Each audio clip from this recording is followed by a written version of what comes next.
Assalamualaikum warahmatullahi wabarakatuh. Jumpa lagi bersama kami Waruga Grape Garden. Dalam konten kali ini kita akan update perkembangan bunga anggur varian Tamaki pasca pruning pembuahan sekitar 2 minggu yang lalu. Untuk video lengkapnya mengenai proses persiapan, pembuahan beserta tutorial pemangkasannya, teman-teman bisa simak dalam video yang telah kami unggah sekitar 2 minggu yang lalu. Dari hasil pembuahan kali ini, ternyata ada 2 batang tersier yang tidak membawa bunga ya. Sementara untuk batang-batang yang lainnya, alhamdulillah bisa membawa 1 sampai dengan 2 klaster bunga dari masing-masing tersiernya. Selanjutnya, terkait perawatan serta perlakuan terhadap bunga anggur dalam fase brokoli, biasa yang kami lakukan adalah pertama adalah memulai pengaplikasian pupuk secara intensif, secara berkala juga.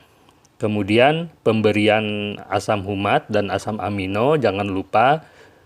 Hal ini kami lakukan guna menjaga kesuburan tanaman serta mengantisipasi gejala-gejala defisiensi pada tanaman tersebut.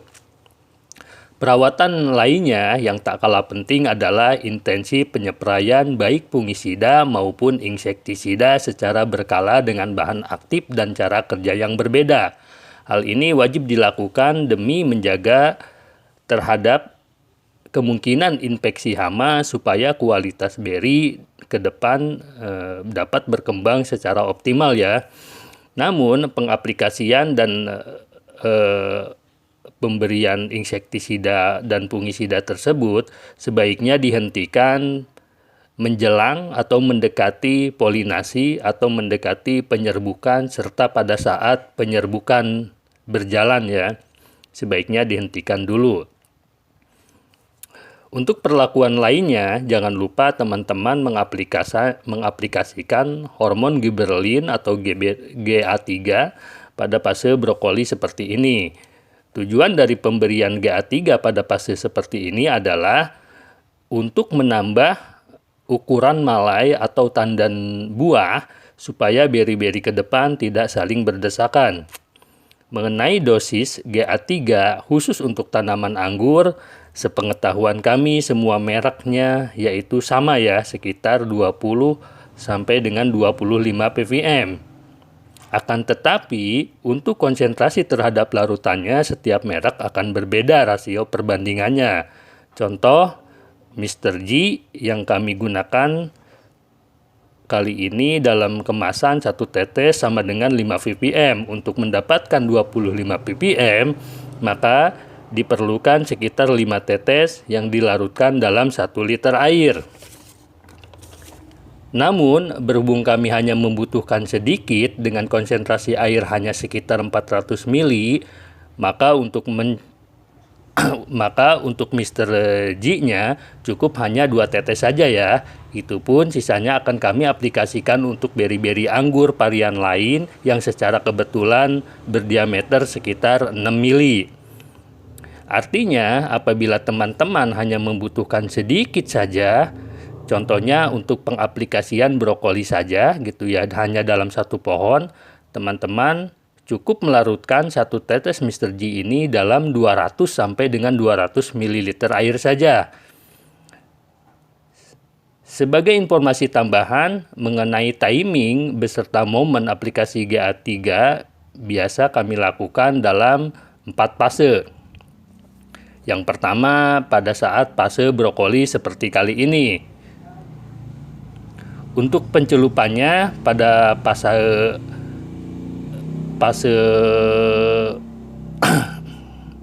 lainnya itu sama saja ya, hanya dilakukan 5 detik saja ya, kemudian segera ditiriskan. Jangan sampai ada genangan pada brokoli ataupun pada beri-beri anggur nanti.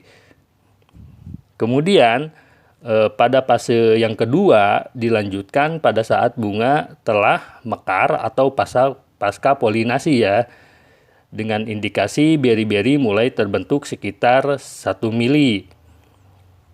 Seperti terlihat indikatornya kurang lebih dalam cuplikan video ini.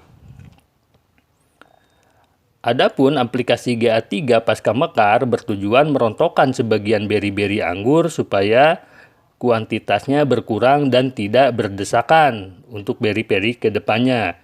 Di sisi lain, untuk varian tertentu seperti Jupiter, Dixon, Peles, dan lain-lain akan menjadikan beri-beri anggur ke depannya itu menjadi seedless atau tanpa biji ya buahnya itu.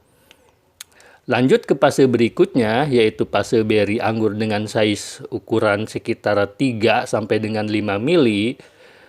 Pada fase ini, GA3 sebaiknya dikombinasikan dengan CVVU. Mengenai dosisnya, teman-teman bisa lihat di kemasan dengan merek yang berbeda ya. Pada fase beri berukuran seperti ini, pemberian GA3 dan CVVU bertujuan menambah size beri agar ukurannya bertambah besar. Namun teman-teman jangan lupa untuk melakukan penjarangan manual terhadap beri-beri yang berpotensi berdesakan atau rapat. Hal ini guna mengantisipasi sejak dini terhadap invasi serangan hama baik pungi maupun insektivora. Untuk fase yang terakhir, aplikasi GA3 dan CVVU dilakukan pada saat size beri berukuran sekitar 6-8 mili.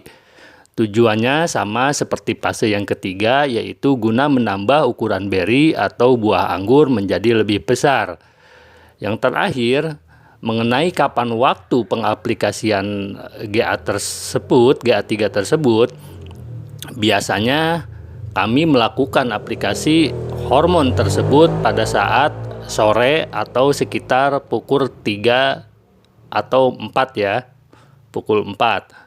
Mungkin itu saja yang dapat kami sampaikan. Mohon maaf atas segala kekeliruan. Assalamualaikum warahmatullahi wabarakatuh.